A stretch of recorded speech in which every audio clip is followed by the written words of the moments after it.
What we're up to today is we are going to replace a 370 size motor. This is like a WPL. This is an aftermarket 370 motor. It's rated for up to 12 volts. It's rated for, it has a 11,000 plus RPM range with a 2 millimeter output shaft. This guy, he came out in my generic Dremel grinder. I just happened to crack it open because I was curious about what it ran on, because I knew it was some kind of DC motor. And it turns out that he has a 12-volt motor also, 11,000 something RPM top speed, but the shaft is like 2.5 millimeters. And we're going to, well, what I've been doing is slowly sanding it down with various kinds of little sandpaper. And well, the blue on here, I don't know if you can see it or not, but the blue on here is highly recommended to keep off with all metal shavings. If I didn't put that blue tape on there, all that crap would be inside the motor there, and that's not good. That'll let the premature wear it out, maybe even short it out. I don't know. But anyway, what I've been doing is I've been sitting here and just a little bit at a time, sit here with the little paper towel on here because it's going to get hot. And I've been sanding on it just a little bit at a time. A little bit.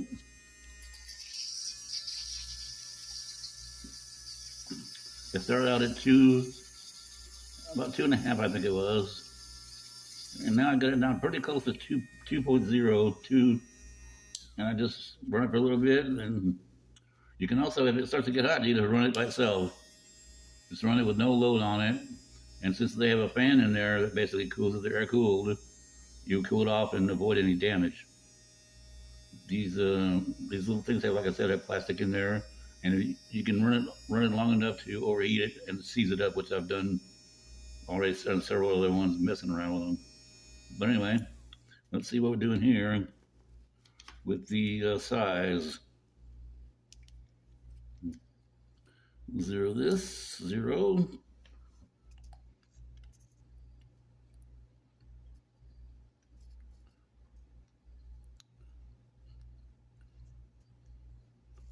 Okay, he's pretty close. Can you see that?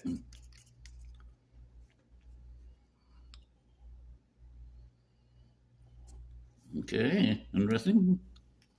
And here is a representative of one of the style gears that are going to be in there. I don't know if I'm going to use this exact one or not. I'm going to pull apart the transmission, my 2-speed transmission, and actually take one of those out of there just to make sure it's the exact same one. I think it's pretty much this exact same one. The one that comes out of the 2-speed might be a tiny bit longer. But anyway, and I want the staff, don't cut the shaft off either, because if you'll notice, I'll show you in a future video, this motor does not bolt up right exactly tight against the transmission. It leaves a little gap in there that you can fill in with caulk or putty, or you don't really have to do anything with it, I don't think. Whatever, I'll show you in a future video. But let's see about this thing going on here. Oh yeah, see, look how close we are. It's sliding down there already, with just my a few minutes of messing around with sandpaper. Maybe 10 minutes here and there, but not solid, not steady, of course. And when I get it to where I'm happy, I think I'm going to use my C-clamp here and clamp down on this and set this down on this far. When I pull the 2-speed apart, I'll see with a dry fit how far I need this gear to be sitting up in there to mesh correctly with the gears on the 2-speed. So I'll keep you posted on how that goes, and then we'll do some testing on that. So we'll see what kind of difference those two make, 380, 370. And I meant to tell you,